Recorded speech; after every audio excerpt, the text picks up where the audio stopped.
Shalom, jumpa lagi 15 menit bersama dengan Afila. Kali ini saya akan membawa tema apa sih itu persoalan doa karismatik. Saudara kasih, kalau kita dengar kata karismatik, mungkin bertanya apa sih karismatik itu? Ya, yang dimaksud yang benar adalah pembaruan karismatik Katolik. Mesti komplit ya, pembaruan karismatik Katolik itu. Seorang tanya apa sih karismatik Katolik itu? Yang dimaksud pembaruan karismatik Katolik adalah pembaruan hidup Kristiani oleh Roh Kudus secara menyeluruh, meliputi seluruh aspek kehidupan manusia seutuhnya. Kemudian pembaruan ini mempengaruhi lingkungan hidupnya. Dalam arti di sini adalah gereja dan masyarakat. Nah, seseorang yang mengalami pembaruan karismatik itu karena mereka mengalami pencurahan Roh Kudus, yaitu suatu pengalaman dipenuhi oleh Roh Kudus sehingga kita orang tersebut mengalami rahmat penebusan Kristus serta kasih Allah yang mengubah hidupnya, ya, melalui doa pencurahan Roh Kudus. Lalu kita yang didoakan, apa sih doa pencurahan Roh Kudus itu? Adalah doa penyerahan diri kepada Roh Kudus agar Roh Kudus memiliki diri kita, memenuhi kita, dan memimpin seluruh hidup kita sebagai anak Allah. Nah, pertanyaannya, kenapa kita mesti perlu pencurahan Roh Kudus? Bukannya kita udah terima Roh Kudus? Betul sekali.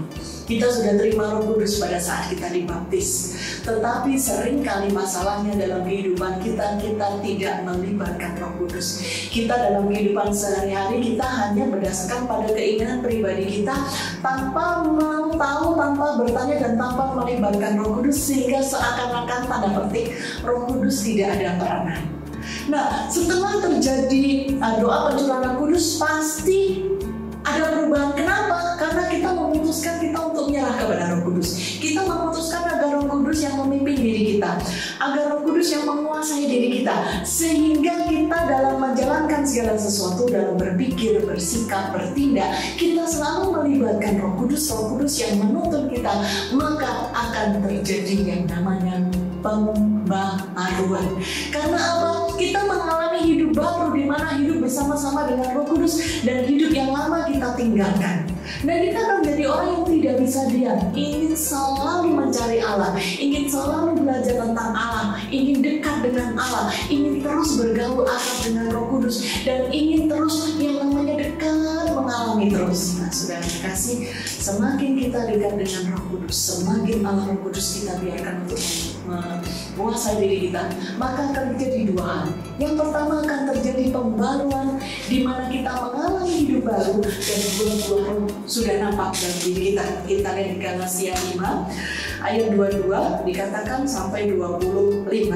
Tetapi buah roh ialah kasih, sukacita, damai sejahtera, kesabaran, kemurahan, kebaikan, kesetiaan, kelemah lembutan, penguasaan diri. Nah, itu semua ada pada saat apa? Dikatakan di ayat 25, jikalau kita hidup oleh roh, baiklah hidup kita dipimpin oleh roh. Dan terkasih, pada waktu dulu saya mengalami pencurahan Roh Kudus, di mana saya mengatakan saya menyerahkan, membiarkan Roh Kudus menguasai saya. Pertama kali saya bertemu dengan Roh Kudus, di mana saya merasakan, oh Tuhan itu hadir benar-benar dalam hidup saya, dalam diri saya, memeluk saya dengan erat, jamahannya, urapannya, hadiratnya. Itu pertama kali saya rasakan, dan saya merasa begitu dekat, ada perasaan damai, sukacita, bahagia. Kayaknya saya kehabisan dan kesulitan kata-kata untuk menceritakan apa yang saya alami waktu itu, sehingga saya nggak bisa berkata apa-apa, cuma air mata yang begitu deras keluar. Nah, itu pengalaman pertama saya bertemu dengan Roh Kudus, dan sejak itu ada perubahan dalam diri saya, di mana saya terus belajar, ingin belajar. Dulu saya nggak pernah berdoa, dulu saya nggak punya kitab suci, pengen belajar, saya beli kitab suci, saya belajar. Sampai orang-orang melihat ini ada yang aneh dalam diri saya. Terjadi pembaruan, dan itu mengubah hidup saya. Pada saat kita terus bergaul dengan Roh Kudus, pada saat kita terus menyertakan Roh Kudus dalam segala kehidupan kita, maka disitulah muncul karisma. Kenapa?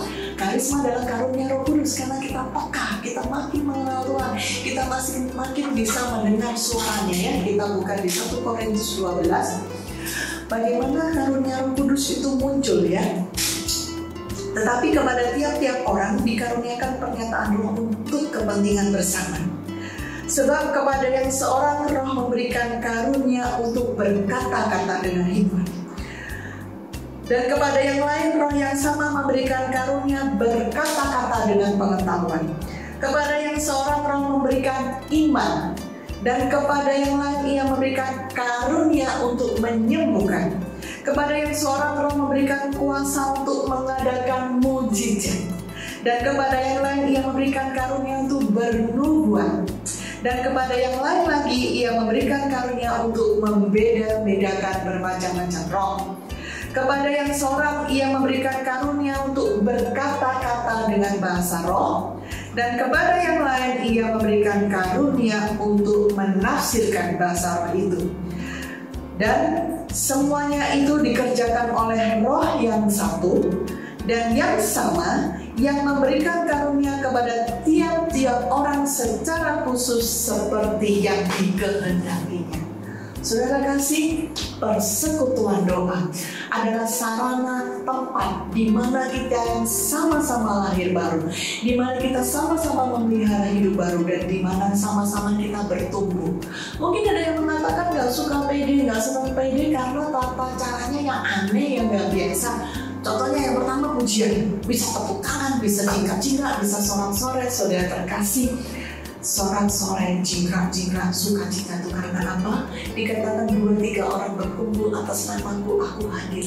Kita bersukacita karena Yesus hadir. Sukacitanya luar biasa. Saya kasih sharing ya.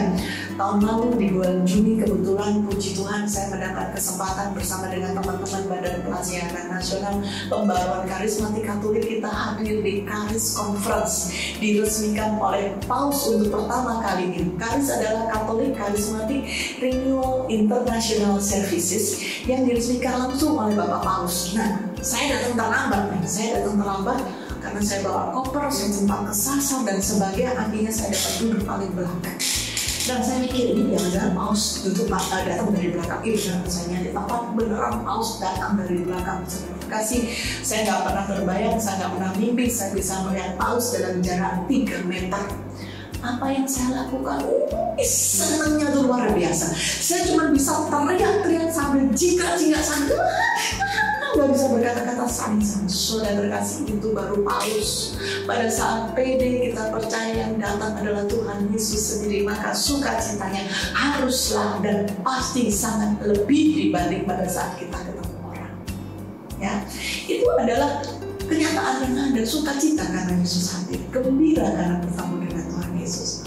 Lalu ada penyembahan, ada yang bilang gak suka karena apa, pakai bahasa roh dan sebagainya. Sama seperti yang dialami oleh para rasul pada waktu mereka kepenuhan Roh Kudus, mereka berkata-kata dengan bahasa lain, dan apa yang dikatakan?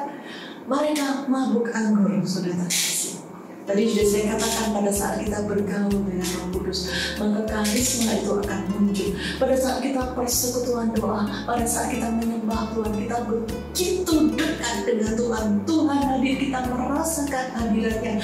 Roh Kudus memakai kita, Roh Kudus memberikan karunia kepada kita, dan saat itu kita berkata-kata dalam bahasa roh, kita berdoa dalam bahasa roh. Saudara terkasih, apa ada yang ngomong, itu benar gak sih? Itu otentik gak sih? Itu asli gak sih? Saya kasih kembali sharing saya pada waktu di Vatikan. Nah, karena saya datang telat, setengah jam Paus mau datang, saya pinjam alat translate, saya nggak boleh. Akhirnya saya sudah di belakang, keringatan, tapi nggak apa-apa, saya habis lihat Paus, saya sukacita. Itu Paus ngomong apa, saya nggak tahu. Translate saya buka, ternyata saya belum download yang bahasa kita. Orang lain lagi, kardinal siapa ngomong, saya nggak ngerti. Akhirnya Father Cantalamessa ngomong apa, saya juga nggak ngerti. Ya, saya diem aja. Orang-orang sekitar saya dari berbagai negara di seluruh dunia hadir. Mungkin saya bisa berkomunikasi bahasa Inggris, tapi saya nggak tahu bahasa Itali. Banyak yang nggak tahu.